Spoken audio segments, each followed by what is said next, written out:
All right, so this is what we're going to do. I had said that this was going to be the last week that I was going to teach on our true freedom from the Torah or the law, but actually it's not going to be. So I'm going to hammer away some more, okay? Just make sure we all get this. This is really, really important.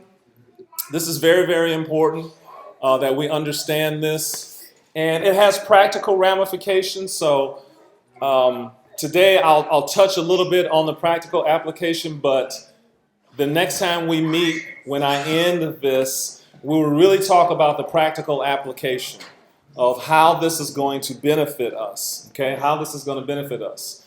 So we've gone through quite a bit. We've looked for 2 weeks now at what Paul meant when he said we are free from the law. And let me just tell you how this teaching came about. This is back in the 2000s. The early 2000s or what have you. And Romans 5, 6, 7, and 8 was one of those sections of Scripture that just confused me all the time. I mean, I would read it over and over and could never understand it. And it was early on when we had first come into the Messianic movement. And so we were trying to understand so that we can explain why we were going to keep the Torah. And so we had friends, obviously, that would say, well, we're dead to the Torah or we're not under the Torah. They would use Paul's words. And so I wanted to have a coherent way to address that. Because when you just read the Scripture, I mean, it just looks like, well, he says we're not under the law. So, what do you do with that, right? And so what I did is I decided to study this in depth. So for a number of weeks, I read through Romans 5, 6, 7, and 8 and reread it and took notes and reread it and took notes and tried to gather my thoughts together, and I couldn't figure it out. I kept running into that brick wall that said we're not under the law. Okay? And so what I did was I was frustrated, and so I gave up. And I just stopped reading, and I just pretty much threw my hands up. And Tina and I have been talking about it too. And I threw my hands up, and I didn't study it for a number of weeks. And then I decided after a few weeks, okay, I'm going to get back after this again. I am going to start reading my notes, and reading other people's notes and commentaries and everything. So I started reading lots of things. I was still confused, and then there was one morning, I'm pretty sure it was a Sabbath morning, it was. And how many of you, when you wake up, sometimes you may wake up, but you're really, really tired, and you don't want to get up, and so you just kind of drift back into sleep. How many of you have that experience, right? Okay. So that's what happened that morning. I woke up and I didn't feel like getting up, so I just kind of drifted back to sleep. Now, at some point, I know this is what happened. I was hovering between being asleep and waking up. Now, that's the best way I can explain it. I was not fully awake, but I was not fully asleep either. It was just kind of right in there when all of a sudden, and I am telling you, this is exactly how it happened.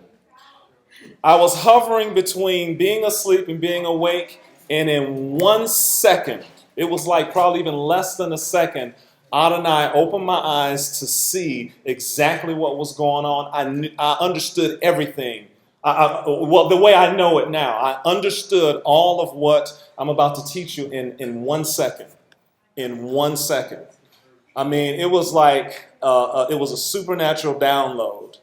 And within 1 second, I understood it. And I was so excited, I woke up, and Tina will remember this, because I didn't want to wake her up. I waited for her to wake up. And I went to her, I said, Tina, because we have been talking about this. I said, Tina, the Lord showed me what is going on. And I told her this. I remember saying it, because this is back on 2003, 2004.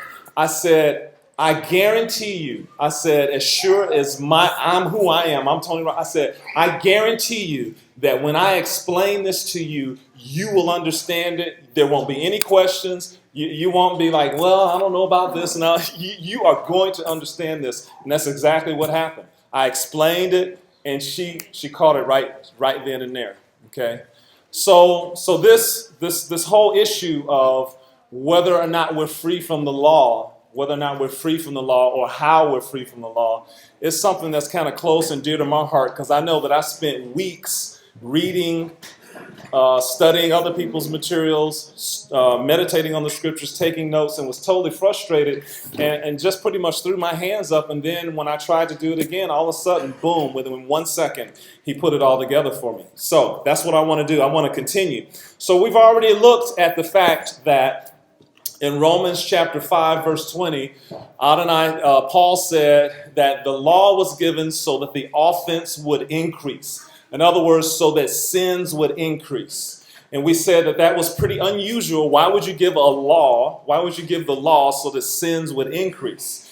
And then what we found out last week is that I call it the stirring up of sin effect. Okay, the stirring up of sin effect. We talked about that. Sometimes when you have a little one and you tell them, don't do something, don't touch that over there, and then what's the first thing they want? They want it, right? And we also talked about the fact that that's how unbelievers are now. They don't want to have anything to do with God's commandments, right? They don't want to have anything. They're going to go the opposite way, right? And many of us were that way before we came to know the Lord. We were going the opposite way, okay? And we knew that we knew we were doing wrong in sometimes. But what we did is we saw how Paul said that occurred in his life before he came to know Messiah. We saw that in Romans, okay? That stirring up of sin effect occurred when we were yet unsaved. So what I want to do, because we covered a lot of that, what I want to do is I want to go through Romans chapter 5, verse 20. We're not going to go all the way through 8:17.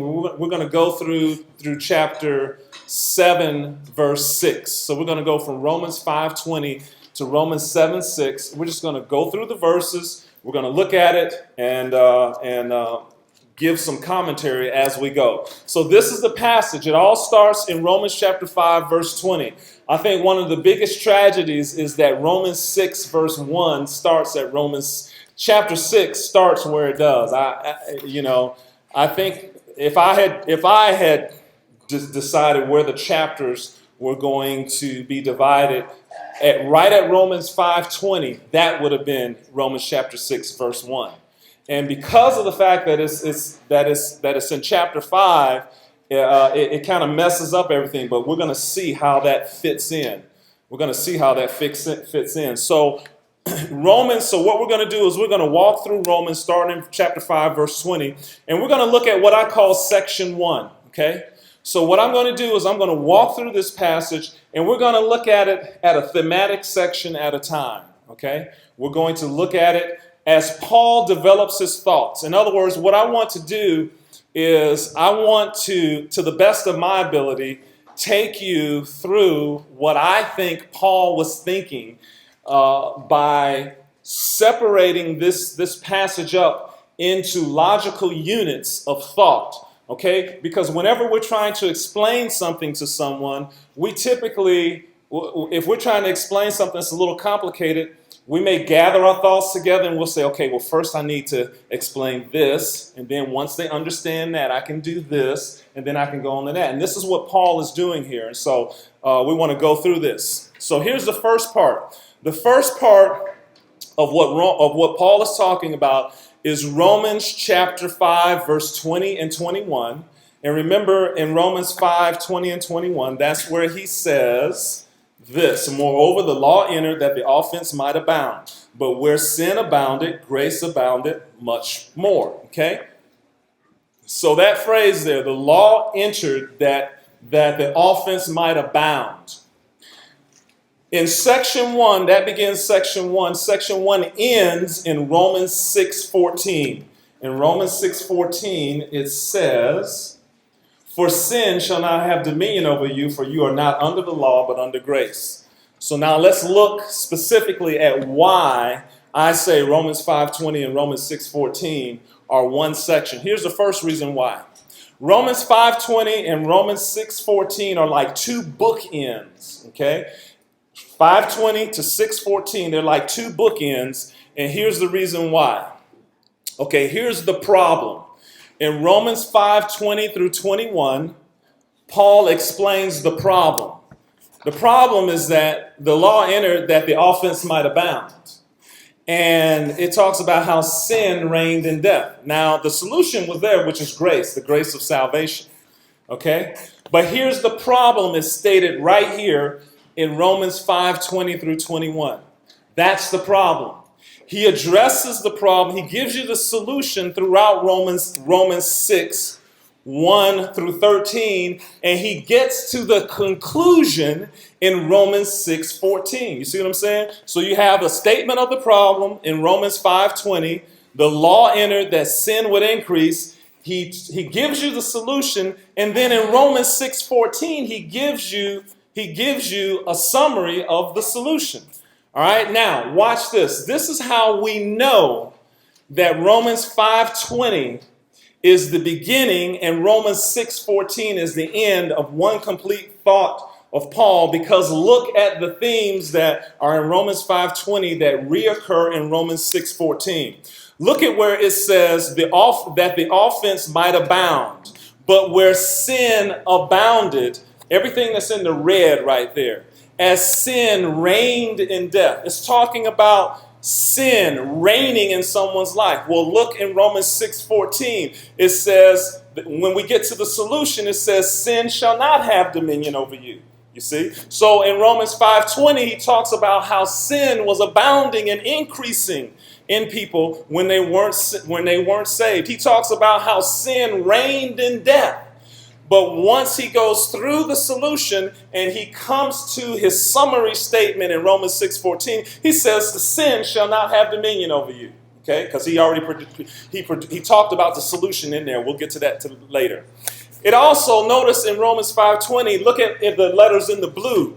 It talks about how grace abounded much more. It talks about how even so that grace might reign. Well, look in Romans 6:14, he says you're not under law, but what? Under grace. Okay? So in other words, what he started talking about in Romans 5:20, he's ending it in Romans 6:14. And the way we know that is that we see everything that he talked about in the problem statement in Romans 5:20, he's talking about in the solution statement in Romans 6:14. And then lastly, if we look at what's written in the black, Romans 5:20, moreover, the law entered, okay? The law entered. This has something to do with the Torah, right? The Torah is doing something. The law entered that the office might abound. But look at what's in the black. The law entered, but then when we go to Romans 6:14, he says, you're not under the law, okay? Now, this whole passage starts off with saying the law entered so that the offense might abound, right? In other words, he's saying the law entered, and he's telling you the effect of the law that the law is having on people, that is causing sin to increase, is causing the offense to increase. But right at the end, he says, but you're not under the law. So what does he mean by you're not under the law? What he means by you're not under the law is the point that he started off talking about when he says, moreover, the law entered that sin would increase. So when he says at the end, you're not under the law, what he's saying is you're not under this stirring up of sin effect of the law. He's not saying you're not under the law, like as a standard of righteousness, you don't have to keep the law, you see. Okay? So that's the first thing. At the beginning, remember I talked about Romans 5:20 being the bookend where he explains the problem, and then the conclusion of the problem is Romans 6:14, and every single theme that we see in the problem statement is repeated in the conclusion. So what we're going to do is we're going to go through, let's watch Paul tackle this stirring up of sin problem that occurs in the lives of unbelievers from beginning to end. It's going to start off in Romans 5:20. It's the problem defined. What's the problem? The problem is that the law causes sin to stir up in unbelievers. And then the solution is developed in Romans chapter 6, verses 1 through 13. That's where he's going to talk about the solution to the problem of the law stirring up sin in someone. And then in Romans 6, 12 through 14 is going to be a conclusion reached. He's going to reach his conclusion. So we're going to look at that. All right. So here it is in a different way. The problem is defined in Romans 5:20, the stirring up effect of sin. He said, moreover, the law entered so that the offense would abound. That's what I'm calling the stirring up effect of sin.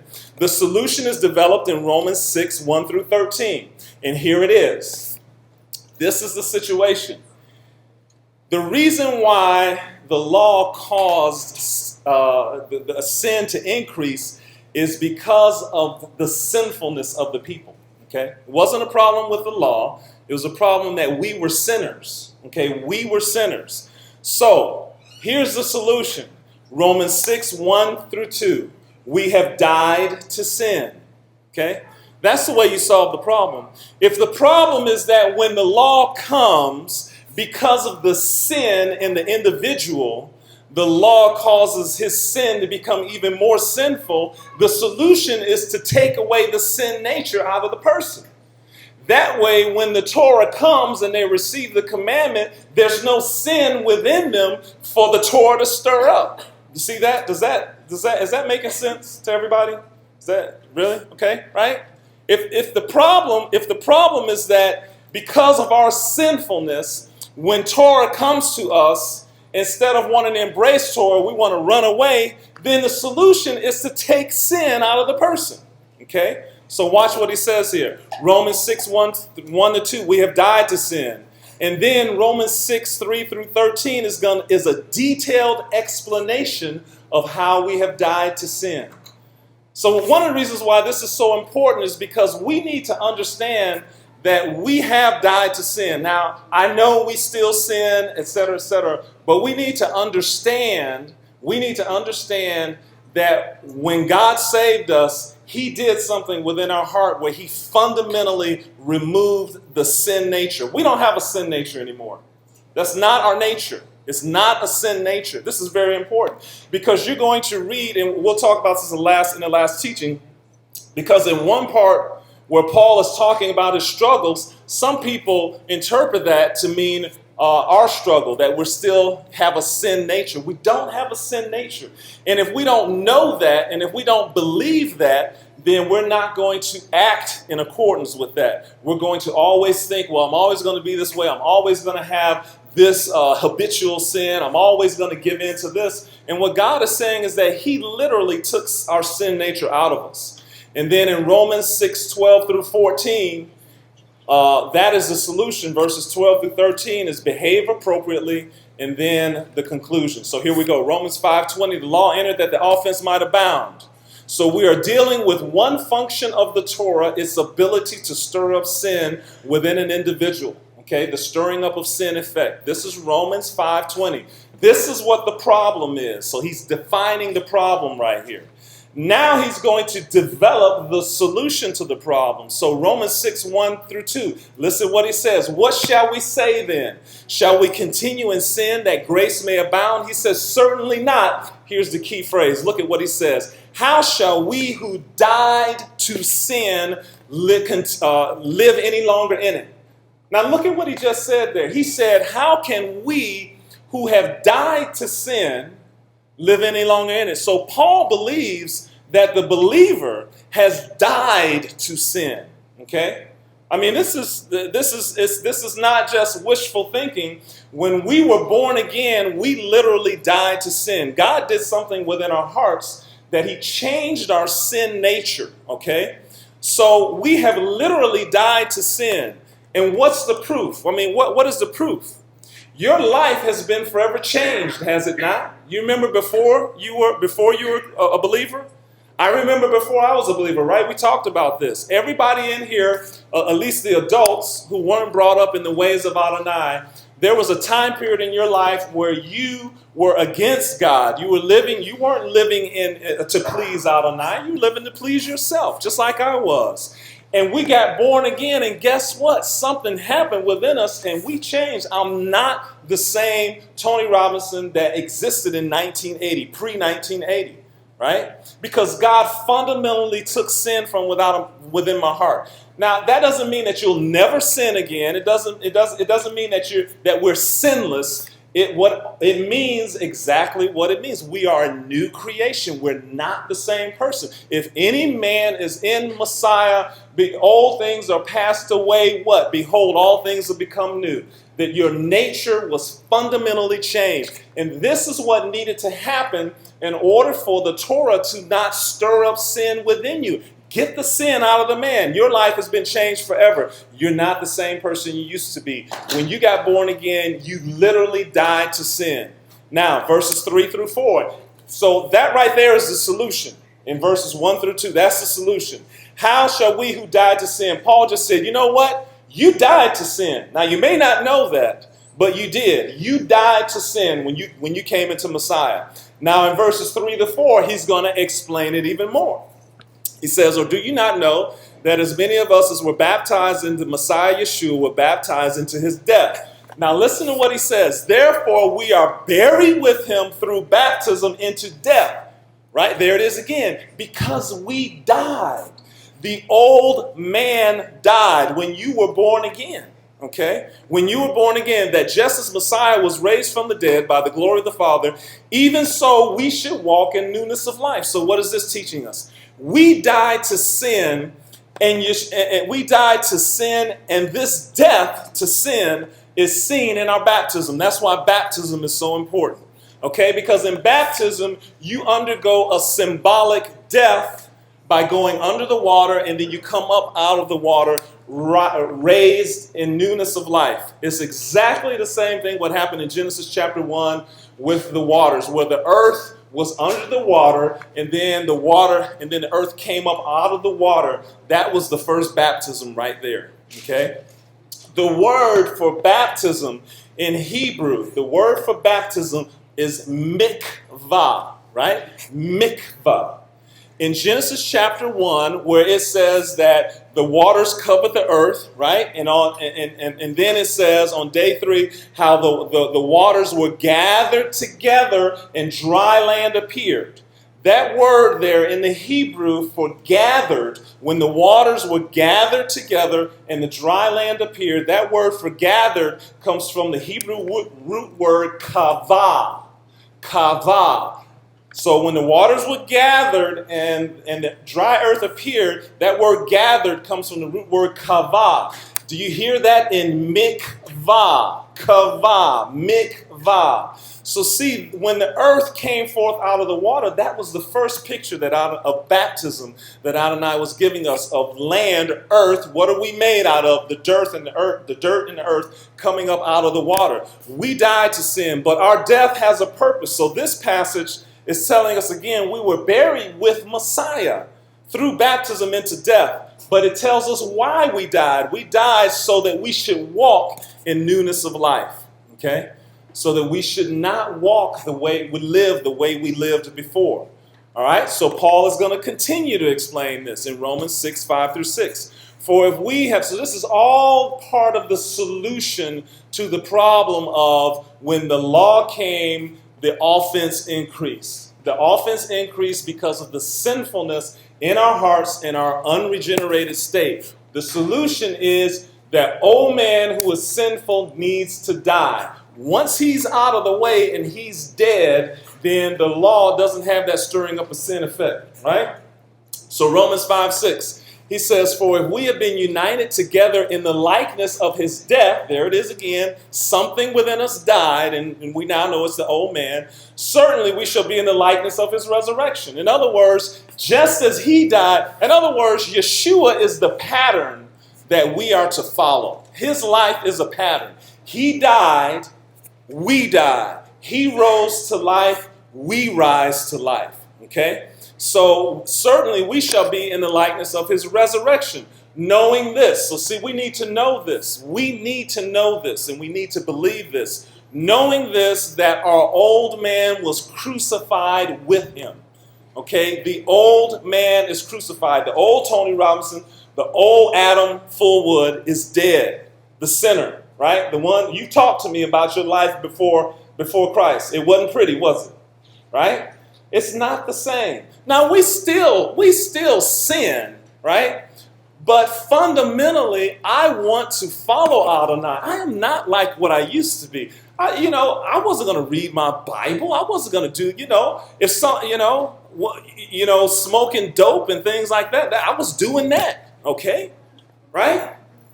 I mean, it was foul language. It was, everything else. It was all of the things that I despise now as a believer. And why? Because I'm not the same person. The old man was crucified with him. Okay? The old man, what I used to be, was crucified with him. Okay? The reason we died to sin, the old man being crucified, is so that we would no longer be servants of sin. See? That we would not be servants of sin. In other words, that we wouldn't serve sin, that the offense would not increase within us as it did when we were not saved. All right, so now let's look at verses 7 through 11. So Paul is just explaining more and more what it means that we died to sin. When he says, you died to sin, he's explaining what that means. For he who has died has been freed from sin. Remember we told you that that's what the problem was? That's the reason why the stirring up of sin effect occurred in people. It was because we were quite alive to sin. We had a sinful nature that we inherited from Adam when we were born. Sorry, Adam. Every time I say that, it's like, right? We inherited a sinful nature. And so what he's saying is that if you died, you've been freed from sin. Now listen to this. He says, now if we died with Messiah, we believe we shall also live with him. Notice how throughout this passage, Paul continues to go to Yeshua and Yeshua's death and resurrection and point to it and say, basically, his example sets the example for us. Does Yeshua live? Does he live for sin anymore? No. He's supposed to be our example. He does not live for sin. Knowing that Messiah, having been raised from the dead, dies no more. Death no longer has dominion over him. For the death that he died to sin once for all. And so that's our pattern. The death that we died, meaning the old man, as he said a couple of verses earlier, the death that we died to sin once and for all. But the life that Yeshua lives, he now lives to God. And so likewise, the life that we now live, we live to God, right? I've been living my life to God since 1980. Since 1980, everything in my life changed, and I've been living to him. Have I been sinless? No. Have I made mistakes? Yes. Right? Okay? But fundamentally, I am not the same person. Hallelujah. I mean, I know that. I know it. As clear as there is a morning and an evening, I have been changed. I'm not perfect, but I have been changed. And so the point here is that the life that he lives to God. And he says, likewise, you also reckon yourselves to be dead indeed unto sin, but alive unto God. And that's what we need to do. We need to know, we need to understand, we need to believe, and then we need to act like we are dead to sin, but alive unto God. Okay? See, if we still believe, if we still think, if there's any thought in your mind, if you're not utterly, totally, 100% convinced that you don't have a sinful nature, you in your mind are going to make excuses for your sin. Because it's going to be, well, I've got a sin nature. You don't have a sin nature. Now, there's reasons why we sin, and Paul's going to get into this. Even though we're born again, etc., there are reasons why sometimes we even struggle with sin. Sometimes we struggle with habitual sin, right? But there are reasons why. But you want to know what? One of the reasons that's not a reason why we may struggle with sin is that we have a sinful nature. That's not one of the reasons. Because fundamentally, the old man dies. If you have been born again, that old man is dead, or the old woman is dead. Death frees a person from sin, And we only need to look to Messiah as an example for this understanding. And so now that Paul, he started off in 520 with the problem. When the law comes, sin is stirred up. And again, as I said, all we need to do is just look at the unsaved people in the world. All you have to do is look at them. Now, they are rebelling against God. See, the thing is when we see people who are not believers, we just think we don't really see things the way they're in rebellion. The scripture says that we're children of wrath. The scripture says that we're in rebellion against God. When Adam sinned, he was rebelling against God. Now, it didn't look like he was going, like that when he said, I'm going to eat from this tree. But he was rebelling, right? He was rebelling. Everyone who's not a believer, who is not in Messiah, they are rebelling against their creation, their creator. And they know what's right and what's wrong. They know thou shalt not murder. They know thou shalt not steal. You shall not bear false witness. You shall not commit adultery. You shall not be covetous. You need to obey your children. They know those things, and yet they do them, and to the point that many times their consciences are seared with a hot iron to the point where they almost have no feeling. That has happened with like the guys in ISIS, right? The things that they do. They have sinned so many times that their consciences are seared. It's as if someone took a hot burning iron and put it on their conscience and totally destroyed it. And now they do all of the ungodly things that they do to other human beings. But the point is that they are sinning against God. So this stirring up of sin effect, it occurs in every unsaved person because they're living in rebellion against God's commandments, and they know to do right. They know to do right. People who go and murder other people, they know they're not, or who hurt other human beings, they know they're not supposed to do that. So fundamentally, the old man has died, and so that's the solution to the problem. Have the sinner. Let's take the life. God says, I'm going to kill the sinner in you. And therefore, when my commandments come to you, it's not going to have the effect of it's making you more sinful where you don't want to obey. See, one of the greatest reasons one of the greatest ways you know that you the real deal, you the real McCoy is because you want to obey God, right? Right? Does everybody want to obey God in here? Right? See, if you don't want to obey the commandments, then you're not born again.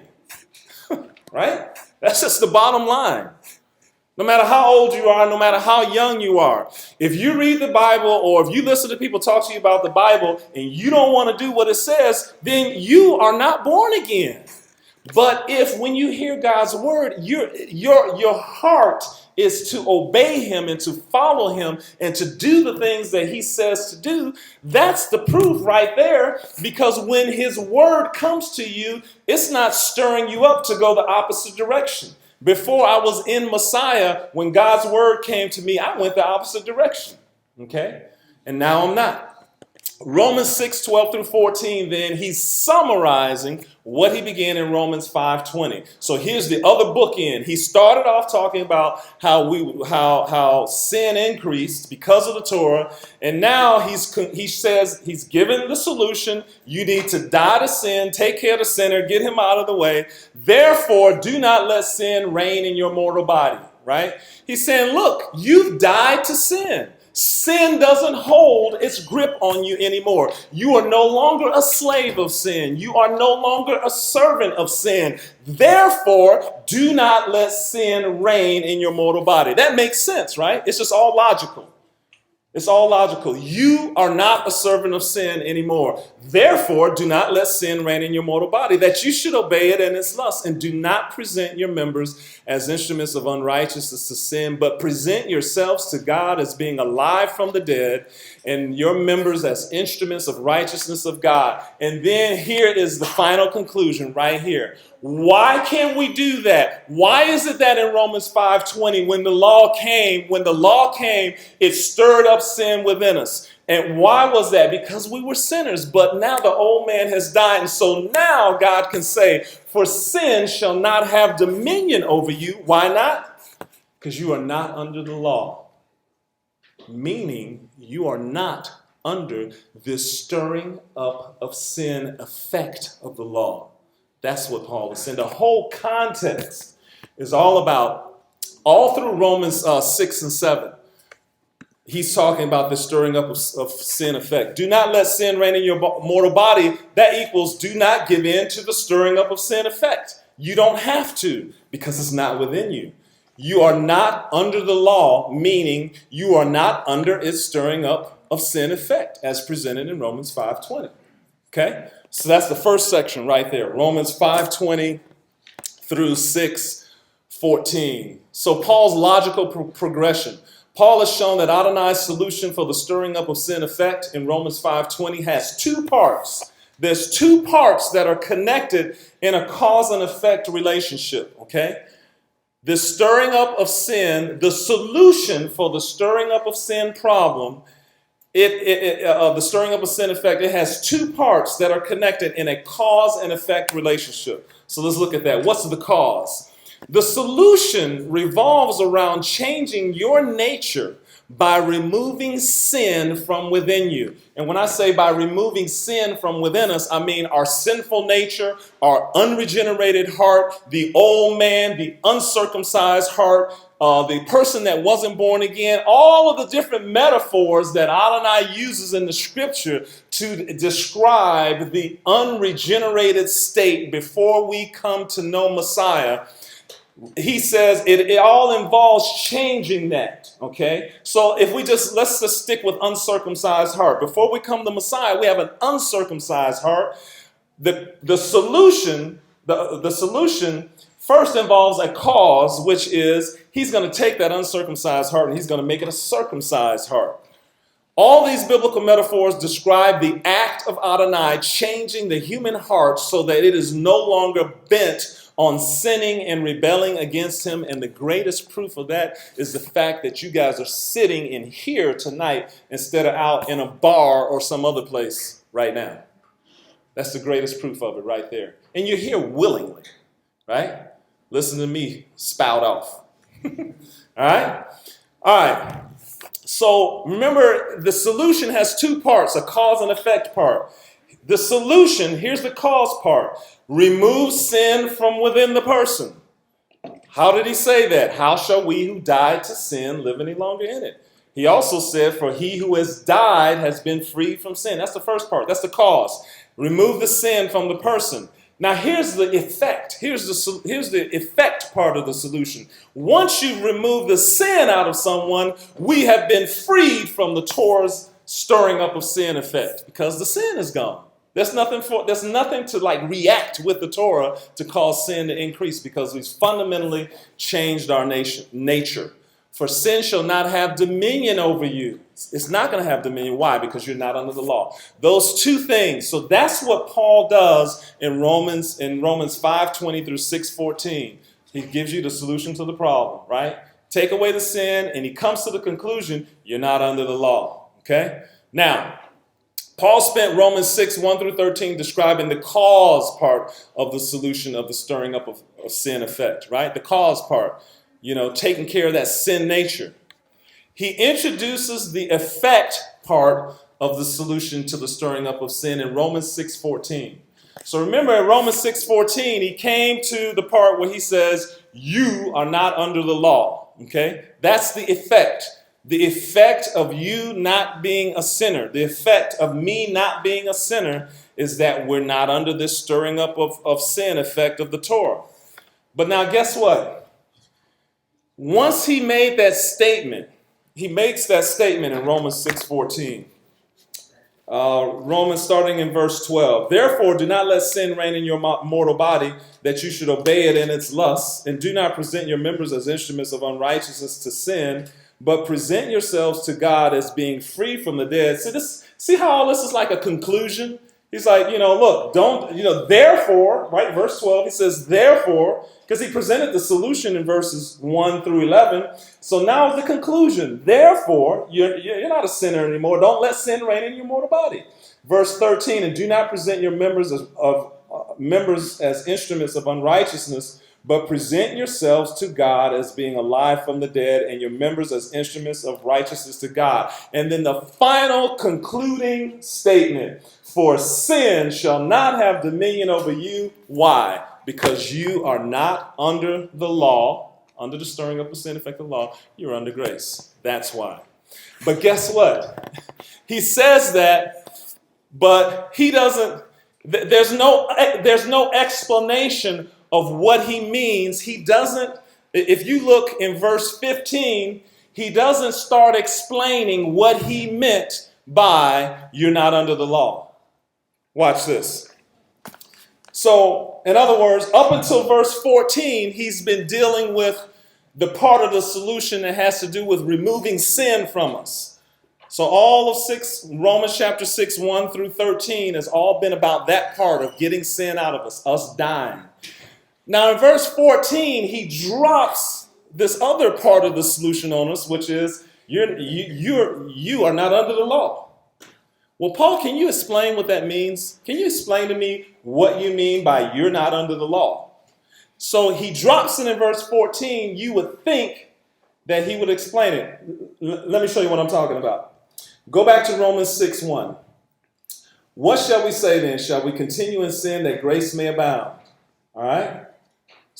And then he says, certainly not. Now look at what he says. How shall we who died to sin live any longer in it? Right there. Boom. He says, look, you've died to sin. How can you live any longer in it?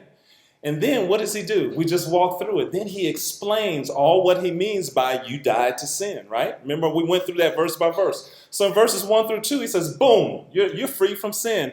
And then he spends verses 3 through 11 explaining what it means that you're free from sin. He says, hey, it's, if you baptize in the Messiah, you baptize into his death. Just like Messiah died, you died. So he's going through all this explanation about what he means by you died to sin. But in verse 14, he says something else, which is part of the solution. You're not under the law anymore. But he doesn't explain it. Watch, right here.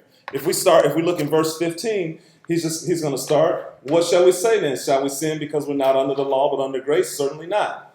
Do you not know to whom you present yourselves slaves to? He's not explaining what it means to be under the law right there. But you know what he does? In Romans chapter 7, verse 1, that's where he explains Romans 6:14.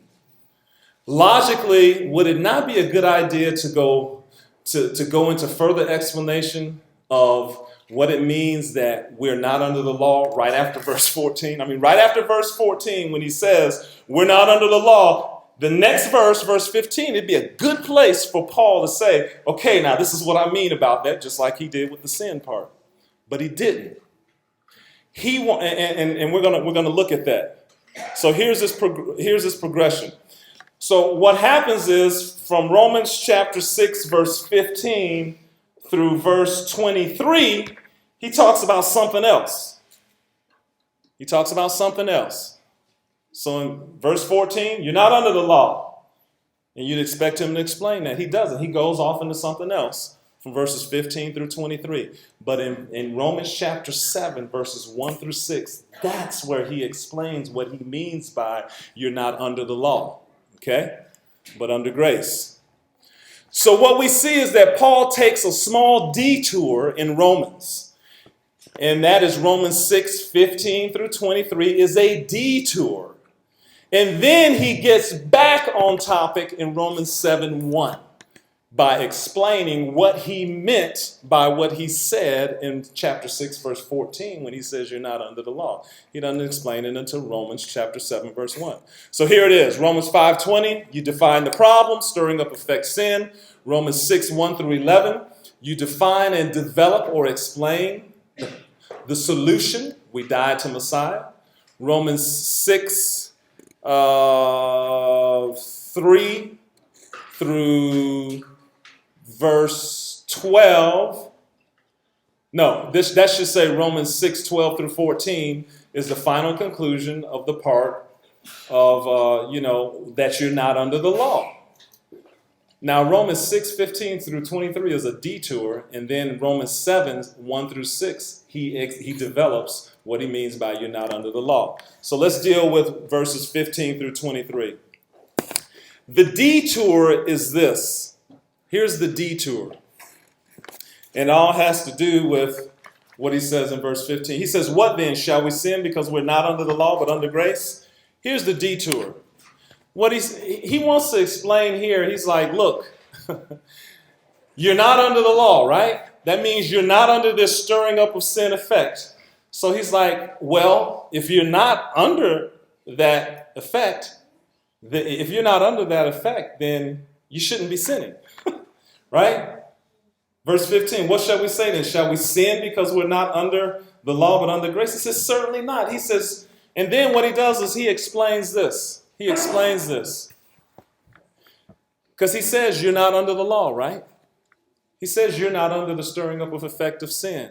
But he says still, you know what? You've got to yield your body to God in obedience.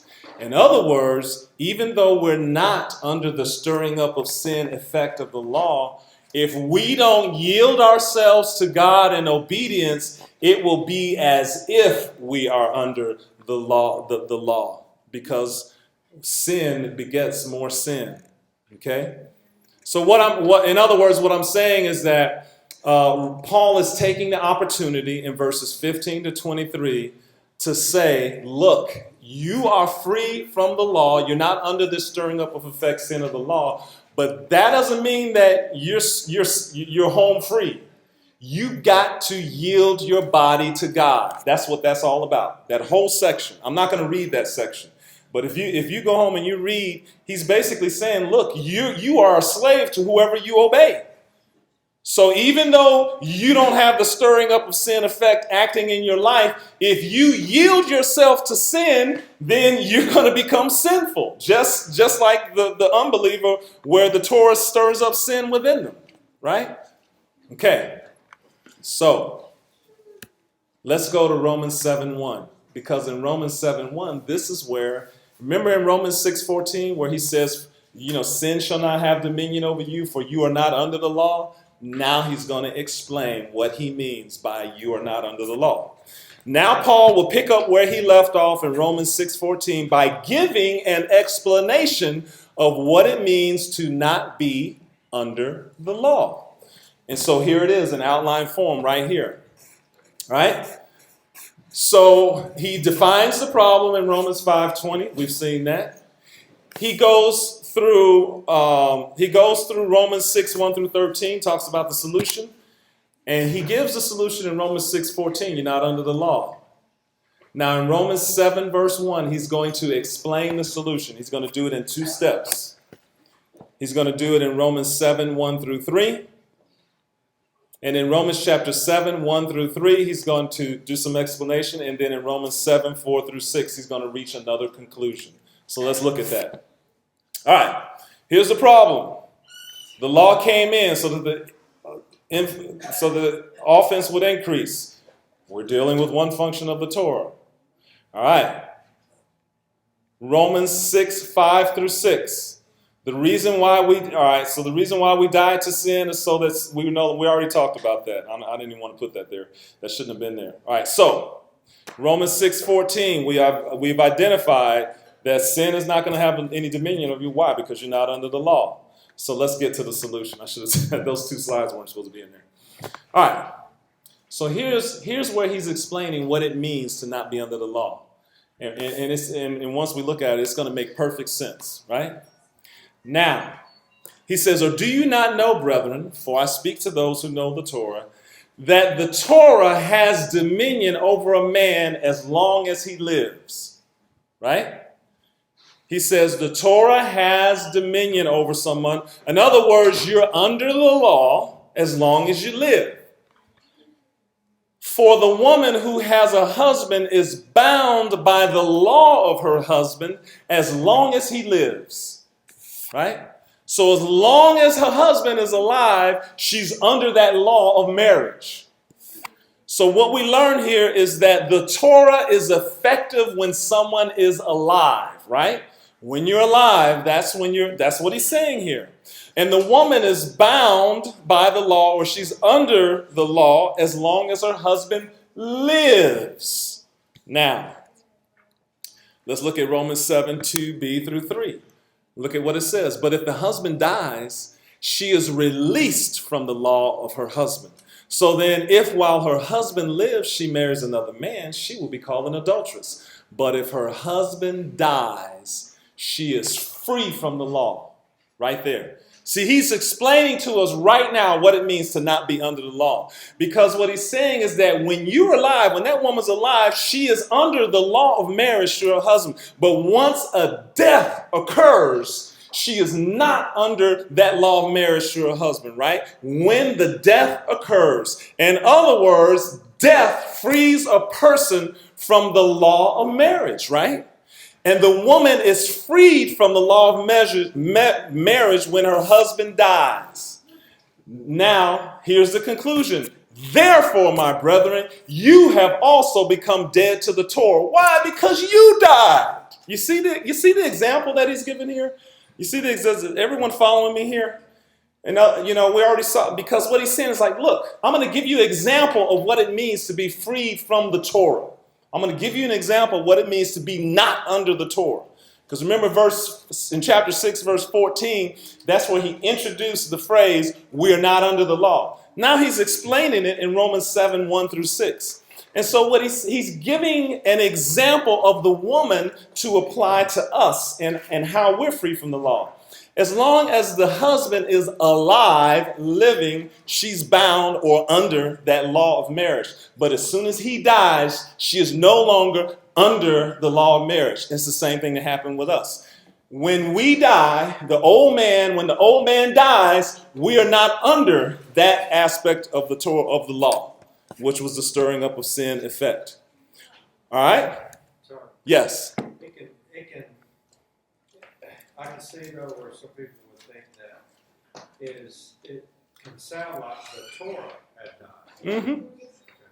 Oh yeah, especially if you look at here in the middle there. For when we were in the flesh, the sinful passions which were actually I want to read this. Therefore, my brethren, listen to this: you have become dead to the law. You're not under it anymore.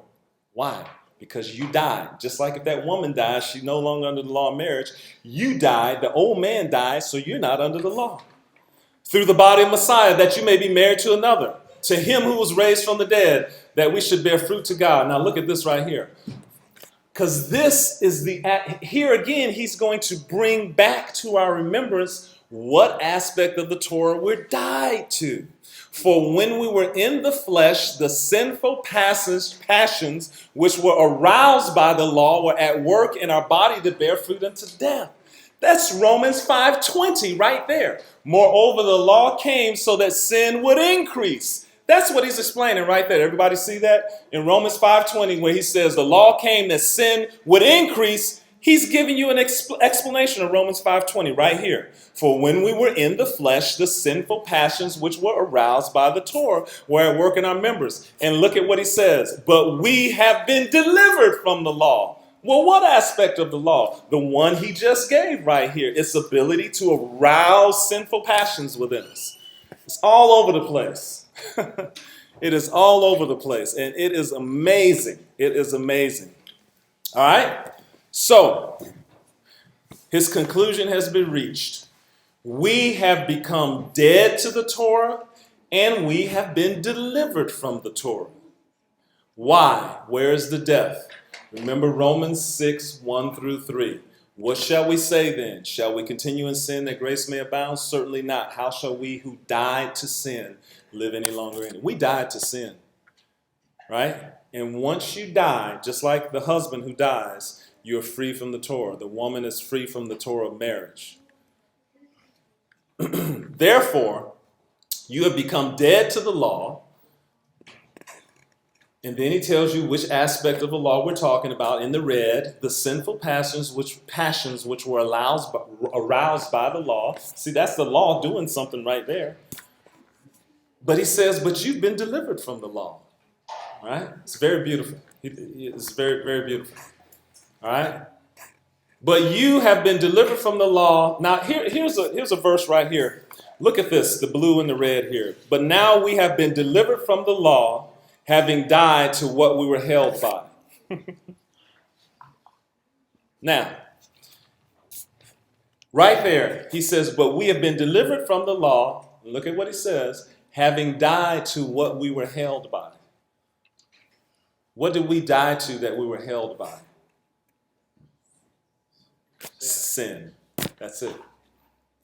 You see? See, once he took the sin out of, you see how this is all working together? It's just all saying the same thing. You have been delivered from the law, but he's going to tell you why. Having died to what you were held by. We were all held by sin. Now that the sin is gone, you're not under that effect of the Torah. Good answer. I said good answer. Because I can take you to a commentary right now. I can take you to a commentary of the brainiacs who say that having died to what we're held by, they're saying that that's the Torah. But now we have, and it doesn't even make any sense because look at this. He tells us in the first phrase we've been delivered. He says, but now we have been delivered from the law. And then they say, having died to what we were held by. And they say, having died to the Torah again. Right. Again, making Torah like you were held by something bad. Right. But could you explain more how it is, just give a little more detail on how this Torah arouses sin in a person. Right. Could you explain that a little bit? Little Johnny, don't touch that stove, it's hot. Oh, yeah, I'm sorry. Big Johnny, don't touch that stove, it's hot. What's the first thing little Johnny wants to do? Check to see if it really is. Check to see if it really is hot, right? The best example that I can give you of this effect in our lives, again, as I said, is just looking at your average sinner. Because they know. Let's take a robber, someone who robs someone else's house, right? They know that it's wrong, right? But they do it anyway, right? And if you tell them, don't do this, there's the Torah right there, right? Shall not steal. Does it deter them at all? No. If they're a robber, they're thinking, I'm going to rob somebody. And so they continue to want to do. In other words, the stirring up of sin effect is seen in the life of the unbeliever because they won't repent. They continue to sin. They continue to do it more and more. And they're not even trying to get away from it. See, we're trying to get away from our sin, right? Right?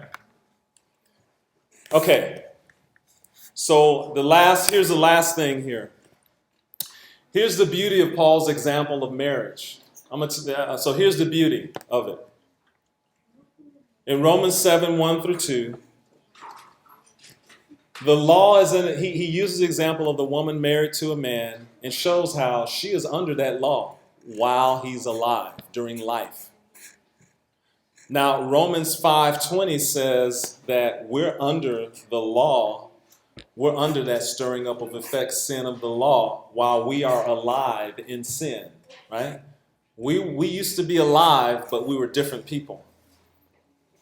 So, on the one hand, you have in Romans 7, 1 through 2, the woman who's married to a husband, the law is in effect during her life. The law of marriage is in effect. She's under it while she's alive. So likewise, we were under the stirring up of sin effect while we were alive as the old man. Romans chapter 7, verses 2b through 3, it says that, but the woman is freed from the law of marriage through the death of the husband. So likewise, Romans 6, 1 through 3 says that we have died through our death in Messiah. Therefore, in Romans 7, 4 through 5, just as the woman is now dead to the Torah of marriage through the death of her husband, so likewise we are no longer under the law. We've been delivered from the law, and we're dead to the law, or the stirring up of sin effect of the Torah. Okay? Could we give an example, a picture of Yeshua